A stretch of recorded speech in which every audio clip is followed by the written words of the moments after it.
thank you for coming in such great numbers on a lovely Friday afternoon.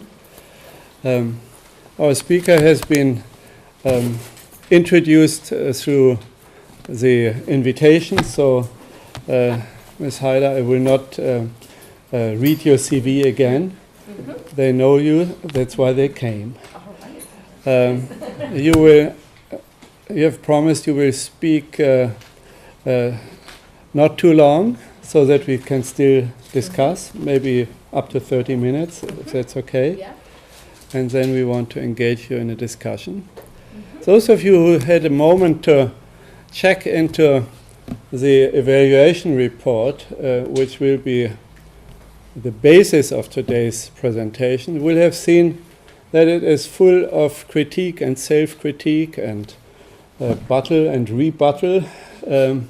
So I found it interesting how open the debate over this report on the world food crisis and the World Bank's successes and failures in handling itself and the crisis, how open it has been. And I appreciate that you make it even more open by coming here and exposing yourself. Mm-hmm. So in that sense, we like the World Bank and what it does, and we can all learn from its strong evaluation department, which you are heading. I would like to give you the floor and to welcome you with a round of applause. Well, thank you very much for this wonderful introduction, and I'm very impressed. On a Friday afternoon and only standing room left. I mean, I can offer one chair here in the front if somebody wants to pull that over. And so thank you very much for coming. Maybe a little bit of an introduction. Independent Evaluation Group. We are part of the World Bank Group in that we have staff contracts, but we are independent. We report to the executive board and don't only have the freedom, but we take the freedom to be that critical voice, to raise the important and difficult questions about how well the World Bank Group is doing. Our constituency, which is not only the board, but also outsiders, expect that from us, and generally speaking, we do get quite a positive reaction to our work. On this particular evaluation, I have to say that I personally recused myself. I used to work with the World Food Programme, and my sense was that if I had exercised my usual role of ultimate quality assurance in this evaluation, I could have been accused of being biased. Regardless of the outcome, whether it was positive or negative about WFP, people could have said, well, she was there and therefore. And so I have been completely hands-off and virtually worked my way into this report for this presentation. So I might not be able to answer all of the detailed questions you may have, but I wanted to emphasize that we in IEG exercise that level of independence so that even a perception of a bias is prevented by recusing ourselves and stepping out. And in this particular evaluation, we had a problem because quite a number of our leadership team had in some form or manner been involved in this food crisis response, because we have obviously people who join IEG from the World Bank. So just that as a word of introduction of how we try to exercise our independence. In my presentation, I'll give a very brief background to the crisis and the global response. I think here in this institute, you would know very well about the crisis and possibly have even more nuanced perspectives than I will be presenting here, because I really didn't want to delve into that. Then I will talk about the objectives the World Bank Group set itself, what measures it adopted, and what results it produced. And then I will talk a little bit about the responsiveness to need. Here, sort of putting on my humanitarian hat, so to say, when it comes to responding to crisis, there is speed and appropriateness are important, and I wanted to highlight a couple of messages there, and then we conclude on the lessons, the recommendations, and the management response. So starting with the crisis in the background, I think you probably would be very familiar with this diagram. This is sourced from the FAO, with this extreme peak there in terms of cereal prices, rice prices, fuel prices, which actually had an effect on the fertilizer prices. As Joachim von Braun and I were talking about in the just a couple of minutes ago before coming down here, the predictability of all of this, and IFPRI had been raising the flags to a certain degree. The Rome-based agencies had been talking about this coming, but how that was resonating and who was picking up the signals and preparing for preventive actions was a very big question mark. The causes, obviously transmission from the fuel to the food prices. We talked about how the commodity markets are also intertwined with the financial markets. A more recent research here at this institute that will be coming, and we are very interested in hearing more about that. Obviously at that period of time, adverse weather conditions, there were other disasters that were taking place. And then I remember being at the World Food Program, that there were a number of countries which declared export bans and said, like, sorry, our food is going to be staying in the country, and that naturally sort of resulted also in escalation of prices. And then the subsidies for maize going into biofuels, which took a lot of maize out of the market for what otherwise would have been food supplies. Sharp rise in poverty and undernourishment. I don't remember exactly the details, but FAO was publishing numbers and really raising the alarm bells. And then we all remember from the news there were food riots in certain countries.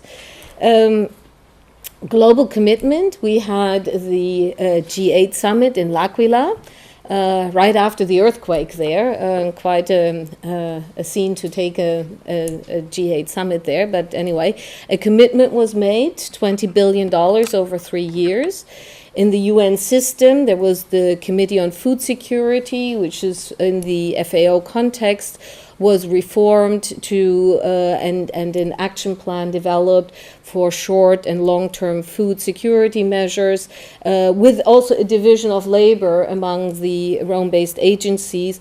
And then there was the UN high-level task force on the global food crisis working out of New York. Now, you know, from the point of view of a Rome-based agency, there was always a question whether the governance structure is getting a little bit too convoluted there, but these are typical sort of institutional matters.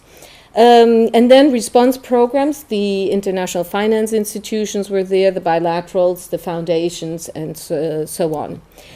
Now, when it comes to the World Bank Group itself, the objectives it set out the response program, there was the very specific Global Food Crisis Response Program, and it started out with first an allocation of $1.2 billion and increased to $2 billion, and by the end of June 2012, 1.24 billion were approved of that envelope. So you can see already that the initial sort of amounts had been more spot on than being able actually to utilize a 2 billion envelope.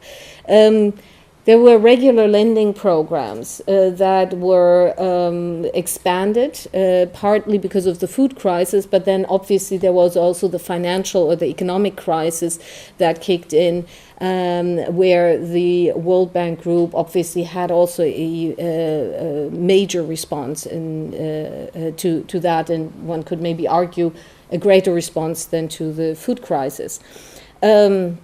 There's the Global Agriculture and Food Security Program, which was a trust fund that the bank handled, but that was also implemented by others, and a Horn of Africa program. The International Finance Corporation, which is a part of the World Bank Group, and the Independent Evaluation Group covers all the institutions of the World Bank Group, suggested to start a global food initiative with credits to agribusiness and trade finance, and finance to the agriculture supply chain. And there was some work on the agriculture price risk management. Objectives that were set out were reducing the negative impact of high and volatile food prices on the lives of the poor. That's sort of like when you also see the response to the economic crisis, protecting the vulnerable has been very strong in the rhetoric of the World Bank Group. Supporting governments to design sustainable policies so that price volatility for food prices would be managed in a better way, and reducing the long-term market distortions. And then support to broad-based growth and productivity in market participation, especially in the agricultural sector. This was translated basically into 3 measures, and as those of you who have looked at the evaluation report would know, the evaluation focused on assessing what was put in place in order to implement these measures. So food price policy and market stabilization, domestic food production and marketing response, and social protection. Obviously, the social protection part relates to, reducing the vulnerability of people. Looking at the first one, food price policy and market stabilization, the findings were that the policy advice in general was good, but it was quite based on quite generic analytical work. There was not the analytical work that was specific to country context and going in sufficient detail into what was needed in order to respond to this particular crisis.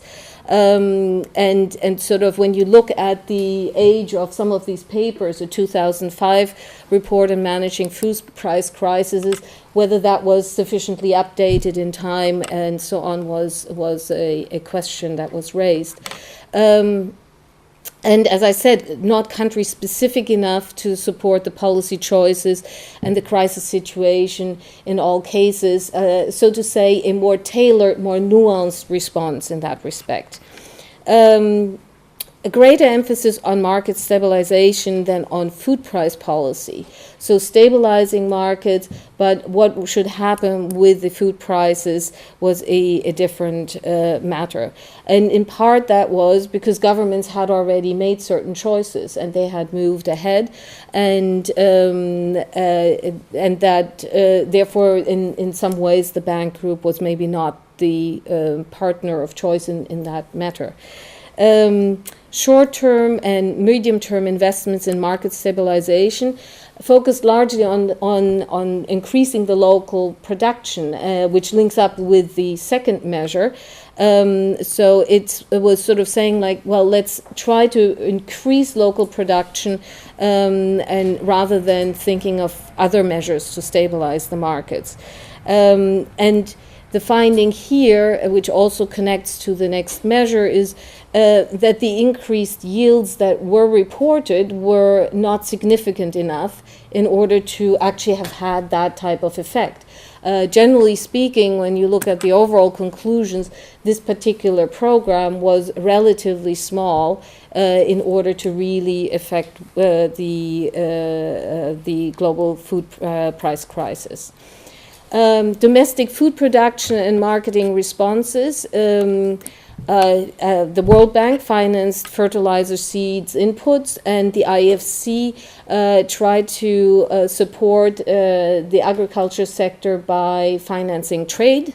It expanded its trade finance program in a considerable way, also in response to the economic crisis. So it was very much an instrument that was utilized for a crisis where liquidity was seen as a problem as well.